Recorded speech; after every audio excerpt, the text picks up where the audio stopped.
สวัสดีค่ะดิฉันชื่อสุนิสาค่ะเป็นคุณแม่ของน้องอเล็กค่ะ Bonjour, je m'appelle Nicolas, je suis français. เราแต่งงานกันมาแล้วค่ะ17ปี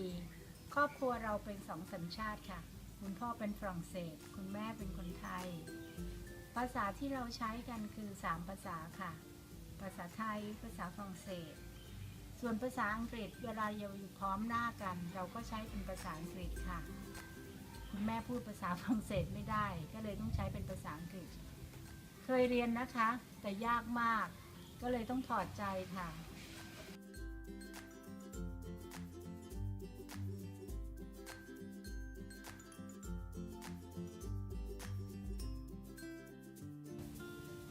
แต่งงานกับคนที่ไม่ใช่สัญชาติเดียวกันเหรอคะก็ไม่ได้มีปัญหาอะไรมากนะคะ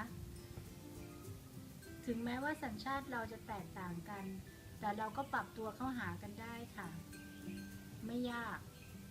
แล้วเราก็เคารพซึ่งกันและกันค่ะ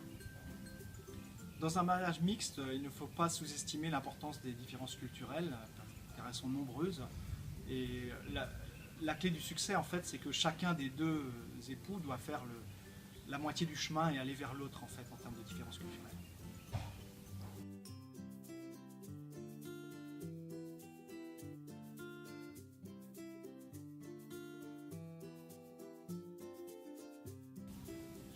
การเลี้ยงเด็ก2วัฒนธรรมเหรอคะก็ไม่ได้มีปัญหาอะไรมากค่ะ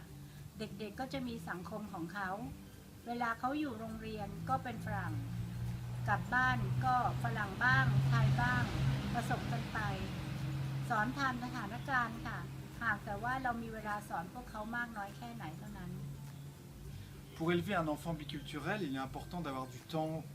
à lui transmettre sur les deux cultures. Il faut évidemment qu'il apprenne le français et le thaï. Et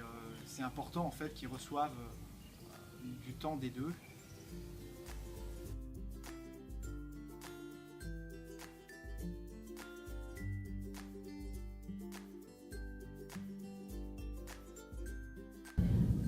การพูด2ภาษากับเด็กๆเหรอคะเราพูด2ภาษากับเด็กๆตั้งแต่พวกเขาเริ่มพูดได้แล้วอะค่ะคุณแม่พูดภาษาไทยคุณพ่อพูดภาษาฝรั่งเศสยังไงพวกเขาก็ต้องพูดได้คงไม่ได้มีปัญหาอะไรค่ะ Oui, comme mon épouse vient de le dire, on se répartit en fait un peu les tâches puisque elle parle thaï avec les enfants et moi je m'occupe de parler en français avec eux, ce qui fait qu'ils ont du temps dans les deux langues.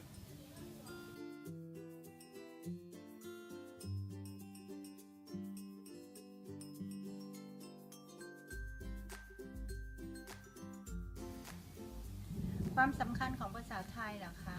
สำหรับคุณแม่สำคัญมากค่ะภาษาไทยเป็นภาษาที่เรียนยากมากมีต่างชาติหลายคนอยากเรียนภาษาไทยเรามีโอกาสมากกว่าคนอื่นทำไมเราไม่เก็บรักษามันไว้ล่ะคะเรียนไปเถอะค่ะมากน้อยแค่ไหนไม่เป็นไรมันเป็นกำไรชีวิตแล้วก็มันเป็นโอกาสที่ดีๆของเด็กๆด้วยค่ะ Quand on a la chance de pouvoir parler deux langues, on a en fait un point de vue différent, avec une culture de plus. Et donc ça montre qu'il est important de garder cet avantage.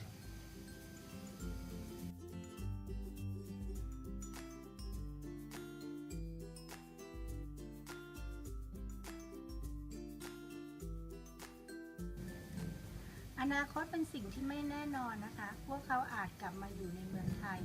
ทำงานในเมืองไทย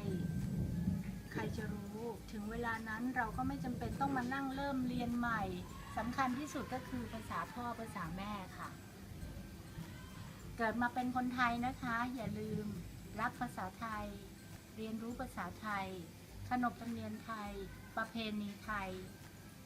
มีมากมายที่ให้เราเรียนรู้อย่าลืมภาษาไทยนะคะ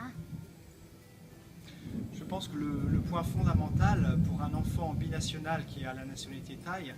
c'est justement de parler le thaï comme un thaï pour qu'il soit considéré comme un thaï chez lui. Et ça, c'est vraiment ce qu'il y a de plus fondamental.